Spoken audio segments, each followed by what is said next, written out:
नाज़रीन अस्सलाम वालेकुम। Lieutenant general retire Naeem Khalid Lodhi साहब मुसलसल 2 सालों से इमरान खान साहब के हक में चीख भी रहे हैं, चिल्ला भी रहे हैं और बार बार नाज़रीन अपने इदारे को मुखातिब करके वो समझाने बुझाने की पूरी कोशिश कर रहे हैं और हर टॉक शो में अपेयर होके, हर सोशल मीडिया प्लेटफॉर्म के ऊपर आके उनका मुसलसल यही इसरार है कि खुदारा इस जिद को अब बस कर दिया जाए, इस हट धर्मी को अब ख़त्म किया जाए, अब आपस में मिलजुल कर अफहाम तफहीम के साथ मामलात को चलाएं, लोगों को मजबूर ना करें, इतना बड़ा क्रैकडाउन ना करें, लोगों की जिंदगियां जीरन ना बनाएं। ये वो गुजारिशात है नाज़रीन जो कि lieutenant general retire Khalid Naeem Lodhi साहब हर टॉक शो में, हर पब्लिक अपीयरेंस के ऊपर जहाँ पर भी वो जाते हैं, आपको पब्लिक इंटरव्यू करते हैं, किसी सोशल मीडिया के प्लेटफॉर्म के ऊपर बैठते हैं, किसी डिजिटल न्यूज़ चैनल के ऊपर बैठते हैं, हर जगह पे वो अपने इन्हीं व्यूज़ का जो है वो इजहार कर रहे हैं और बार बार अपने इदारे को समझा रहे थे कि खुदारा जो है इस टेंशन को, इस क्योस को, इस हठधर्मी को, इस जिद को जो है अब रोका जाए और इसको अना का मसला ना बनाया जाए। पाकिस्तान फर्स्ट, हर जगह पे नाज़रीन उन्होंने पाकिस्तान फर्स्ट का नारा लगाया और अब जो है नाज़रीन उन्होंने पाकिस्तान की इस्टेब्लिशमेंट और इमरान खान साहब के दरमियान अफहाम तफहीम के लिए, डायलॉग के लिए, टेबल टॉक के लिए काविशें करना शुरू कर दी हैं। इस हवाले से अंसार अब्बासी साहब पाकिस्तान के मारूफ साफ़ी हैं, उन्होंने भी एक बड़ी मुस्तनद खबर दी है। उनका ये कहना है कि लोधी साहब जो हैं इस मामले को लेकर एक्टिव हो चुके हैं। लोधी फार्मूला के नाम से उन्होंने इस डायलॉग को नाम दिया है। इमरान खान साहब की जमात के कुछ अहम तरीन लोगों से वो राब्ते में हैं, पाकिस्तान की इस्टेब्लिशमेंट के कुछ अहम तरीन लोगों से भी उनका राब्ता है और इसके बावजूद कि ये दोनों धड़े टेबल टॉक नहीं करना चाहते, बातचीत के साथ मामलात को हल नहीं करना चाहते, लेकिन फिर भी लोधी साहब जो हैं इसके ऊपर मसर हैं, भरपूर कोशिश कर रहे हैं। उनकी इसी चीज़ के ऊपर उनका जोर है कि एक थर्ड जो है वो एक ताकत वो खुलकर मैदान में आए, प्रेशर टैक्टिक के तौर पर जो है वो उभरे और वो गैर सियासी हो और वो इन दोनों धड़ों को एक प्लेटफॉर्म के ऊपर ला के और मामलात को जो है वो सॉर्ट आउट करवाने की कोशिश की जानी चाहिए और इसके लिए उन्होंने नाज़रीन इकदाम शुरू कर दिए। लोधी साहब ने नाज़रीन कुछ गुजारिशात पाकिस्तान के इदारे या आप कह लें कि पाकिस्तान की मिलिट्री इस्टेब्लिशमेंट के लिए तैयार की हैं और वो नुकात उनके सामने रखे और कहा कि इनके ऊपर आप कंप्रोमाइज़ करें। वो पॉइंट्स क्या नाज़रीन मैं फौरी तौर पे बिला टाइम ज़ाया किए आपके सामने रखता हूँ। उनका कहना है जो सबसे पहला नुक्ता उन्होंने उठाया है और पाकिस्तान की मिलिट्री इस्टेब्लिशमेंट से दरख्वास्त की है कि उसके ऊपर आपने कंप्रोमाइज़ करना है। उनका ये कहना है कि अब मज़ीद तसादुम ना किया जाए, अब मज़ीद रेजिस्टेंस ना दिखाएं, मज़ीद हट धर्मी ना दिखाई जाए। उसके बाद वो ये कहते हैं कि डराना धमकाना बंद कर दिया जाए।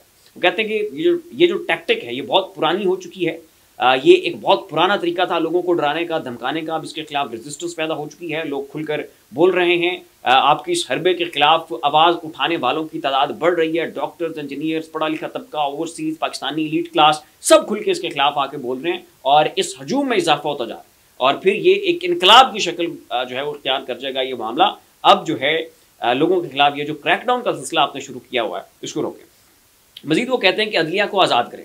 ये जो कैमरे नस्ब करने वाला मामला है, अदालतों को आप जनाब वहाँ पे जजेस को थ्रेटन करने की कोशिश करते हैं, किसी के समधी को उठा लेते हैं, किसी के ब्रदर इन लॉ को उठा लिया जाता है, किसी के बाप को उठा लिया जाता है। ये सिलसिला रोक दिया जाए और अदालतों को आज़ादाना तौर पर जो है वो अपने फैसले करने की इजाज़त दी जानी चाहिए। अगला पॉइंट है इनका, वो ये कहते हैं कि एक हीलिंग टच होना चाहिए। ये नहीं है कि आप तहरीक इंसाफ को उस सर्कल से बाहर कर दें, उनके खिलाफ क्रैकडाउन हो, उनको आप भरपूर अंदाज में ज़दोकोब करें, तो ऐसे ये मुल्क नहीं चल सकता है। एक हीलिंग टच दें, उनको उस सर्कल के अंदर लेके आए, मेन स्ट्रीम के अंदर लेके आए और मामलात को जो है बेहतर तरीके से हल करने की कोशिश की जाए और नरमी के साथ उनसे पेश आया जाए। और लफ्ज़ हीलिंग टच यहाँ पे नाज़रीन जो है उन्होंने बार बार इस्तेमाल किया है। और 9 मई के वाक़े के ऊपर उनका ये कहना था कि जो लोग वाकई में जवाबदेह हैं, जो वाकई में जिम्मेदार हैं, उनको आप सजाएं दें और जितने भी बेगुनाह कैदी हैं उनको माफ़ कर दिया जाए, बख्श दिया जाए और 9 मई की रट लगाना जो है ये भी बंद कर दी जाए। और मजीद उनका ये कहना था कि जितनी भी पॉलिटिकल परसिक्यूशन हो रही है, पॉलिटिकली मोटिवेटेड केसेस हैं इमरान खान साहब के खिलाफ, पूरी तरीके इंसाफ की क़यादत के खिलाफ, ये केसेस भी बंद होने चाहिए। तो ये वो नुकात है नाज़रीन जो उन्होंने पेश किए। उनका कहना है कि इनके ऊपर एस्टेब्लिशमेंट को कंप्रोमाइज़ करना होगा। अब कुछ नुकात उन्होंने खान साहब के लिए पेश किए हैं और खान साहब को कहा है कि इन नुकात के ऊपर आपने कंप्रोमाइज़ करना है। वो कौन से नुकात हैं? पहला नुकता ये है कि तहरीक इंसाफ अब खामोश हो जाए, वावेला मचाना जो है वो बंद कर दे। दूसरा नुकता यह है कि इदारों के खिलाफ तहरीक इंसाफ हर्जा सराई बंद कर दे। तीसरा नुकता यह है कि SIFC को तहरीक इंसाफ की जानिब से सपोर्ट किया जाना चाहिए कि जो स्पेशल इन्वेस्टमेंट फैसिलिटेशन काउंसिल है उसके ऊपर तहरीक इंसाफ भरपूर उसकी हिमायत का ऐलान करे।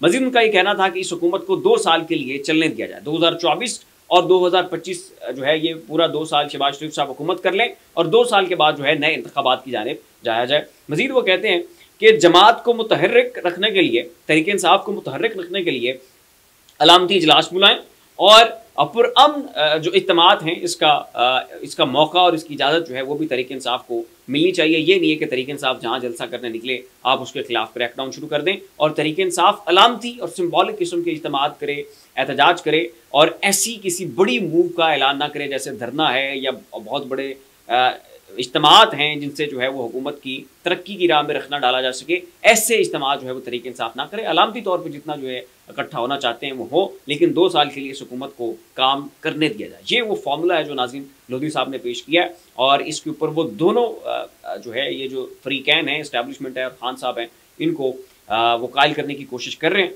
कि आप जो है इसके ऊपर रजामंद हों ताकि मुल्क जो है वो तरक्की की जानिब बढ़ सके, आवाम का फ़ायदा हो, पाकिस्तान का फ़ायदा हो। और फिर एक मरतबा नाज़रीन मैं बता दूं कि उन्होंने पाकिस्तान फर्स्ट का नारा लगाया है, और यहाँ पे ये वाज़ेह करना भी ज़रूरी है कि जब से ऑपरेशन रजीम चेंज हुआ है वो मुसलसल खान साहब की हिमायत में बोल रहे हैं, इमरान खान साहब की जो है वो तारीफ़ें भी करते हैं और इस्टेब्लिशमेंट को बार बार समझाते भी हैं कि वो ये हट धर्मी न करें।